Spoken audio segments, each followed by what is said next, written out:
The Health Secretary, Matt Hancock, is with us now. Hello to you, Mr. Hancock. We're always pleased when you can spare the time to talk to us. I want to talk to you about that, and I'm okay, thank you. I've had my flu jab and I feel okay about it, so fingers crossed it's going to be fine, and hopefully many people will be able to benefit from that this year as well, thanks to your government. I want to talk about your brief shortly, but first, you know, the elephant in the room, we have to deal with that. If you could be as succinct as possible with your answers, and then we can move on to your brief. The Prime Ministerial Code, in his very own words, he says there must be no bullying and no harassment.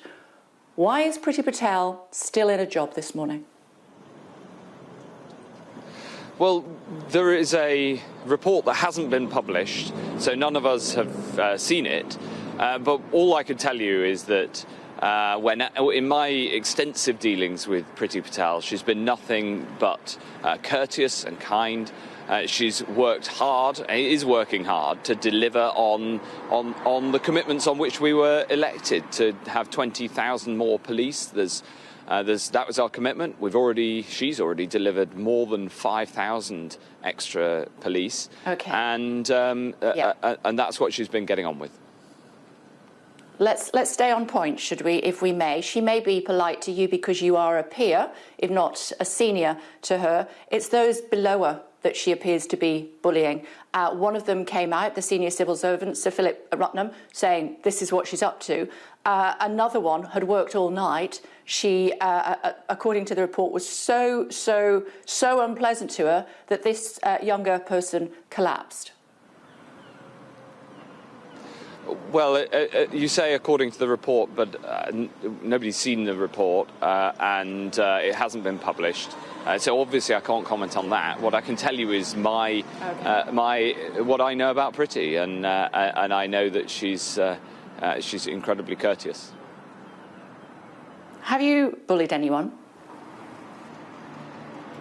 Well, I absolutely hope not, and you know the way that I try to take the team forward is by being positive and encouraging. But you know, sure. It's what matters is what you can deliver for the people who elected us. And as I say, you know, Priti has been delivering an increase in the number of police in order to keep people safe.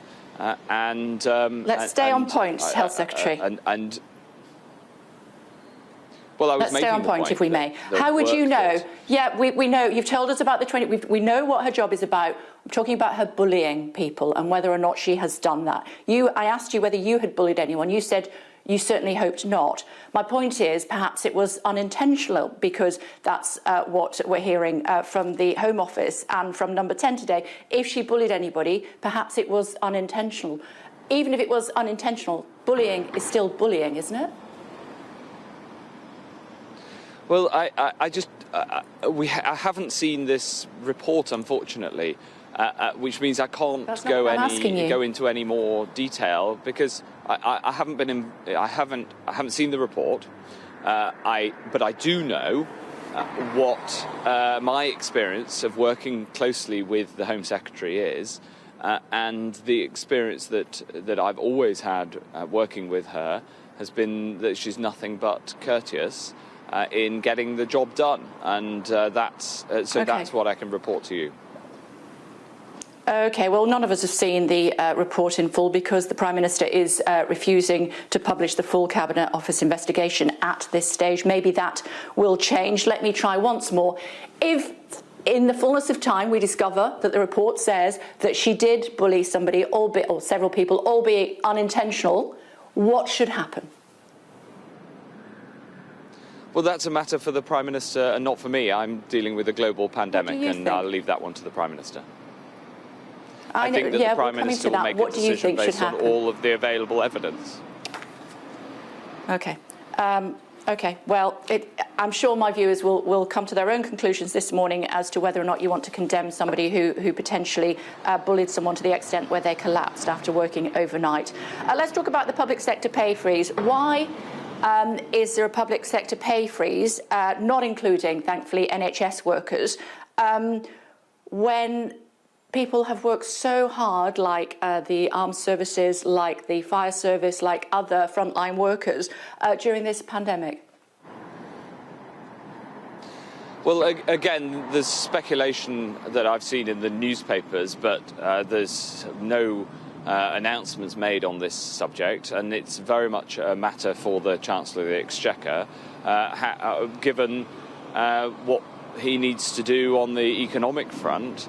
What I can tell you is that within my area, within the NHS, people have worked incredibly hard, and I value, and the whole country values, the work that they do enormously, not just in tackling this pandemic, but also in looking after people all of the time, making sure that there is always that support there for you if you need it in the NHS. Are you getting a pay rise this year? Well, as I say, these questions are a matter for the Chancellor. He's setting out his spending review next week. Are you getting a pay rise? There are, of course, very difficult circumstances. Well, I can't answer that question. What I can tell you is that the Chancellor is setting out his spending review next week. And I'm afraid that on questions like these, there's a load of speculation in the papers. I can see that. But I don't know the answer to the question. We'll just have to wait to hear what he says. I think I know the answer to the question. I think you're getting £3,360. That's certainly the pay rise proposed for MPs. You already earn more than £100,000. We're expecting public sector workers to have their pay frozen. How is that fair? Well, I'm afraid that's just not right. We don't know what the circumstances will be. The pay of MPs is set independently. I don't have a say over it. That's quite right. I've never voted for on matters of pay of MPs, and I'm really glad that that was sorted out before I entered Parliament, because I think that it's fair that it's set independently. But these are matters that need to be properly discussed when the details can be set out. What I do know is that the pandemic has had a very serious impact on people's health, but also on the economy. We all know that, and we can all see it. Sure. And it's a very difficult set of circumstances. I understand that, and that's obviously why potentially there'll be a public sector pay freeze. My question is, do you think it's fair that if there is a public sector pay freeze, MPs still get a pay rise? Well, I can't get into it, I'm afraid, Kay. I'm here to talk about this rollout of the flu jab. I'd love to answer the question in more detail and talk about. Let's talk about it as and when any formal announcements have been made. But I don't know what those formal announcements will be, and we have to wait for the Chancellor to set out the details. I'm terribly sorry, I can't be more helpful than that. OK, you're a Cabinet Secretary, and so you have collective responsibility. So, you should be able to tell us in a bit more detail. But, OK, I hear what you say. Come back and talk to us when you have more information. Tell me about the vaccination rollout then. Can we really vaccinate 1 million Brits a day? That sounds amazing and fantastic if we can. Well, the NHS has long experience of these mass vaccination programmes. The flu jab is a case in point. Normally 15 million people a year are vaccinated with flu. This year it'll be 30 million. It's the biggest in history. As of this morning, we are making clear that anybody over 50 can get a free flu jab, and I urge everybody over 50 to come forward. And that is being delivered by the NHS. And of course, we hope that we'll also have a COVID vaccination programme alongside that. And the arrangements are being put in place for the NHS to deliver that at scale. It'll be a huge effort, and I know that the NHS is up to it. So we could get a vaccination for the flu and COVID potentially at the same time. Is that what you're saying? That's amazing. Well, within a matter of weeks, there is making sure that you can have both of them. They might not be able to take them on the same day, but we absolutely have got plans for these two huge vaccination programmes to go on in parallel. We were just talking about how much NHS staff have worked through this crisis, and this is another example of the work that they've got to do to keep us safe. Obviously, no COVID vaccination has been signed off yet, but there are encouraging signs of hope. And we heard again this week good news on the AstraZeneca vaccine and on the Pfizer vaccine as well, the two early vaccines. So the NHS is getting those plans in place to be able to run a mass COVID vaccination programme alongside the biggest flu vaccination programme in history. So, you know, it's a big task, but the NHS is up to it. So we're only weeks away from a mass vaccination for COVID, and certainly before Christmas is the hope. That's the hope. Nothing's guaranteed yet. Actually, the big numbers in terms of if it comes through are more likely to be in the new year rather than before Christmas, because we're absolutely determined that any vaccination programme will be safe. But nevertheless, we have had really encouraging news over the last 2 weeks on the main vaccinations. In the meantime, it's so important that people keep following those rules and the social distancing rules. You know, there are encouraging signs that the number of cases is starting to flatten, and that the lockdown that we brought in earlier this month is working. But in the meantime, everybody's got to keep following the rules.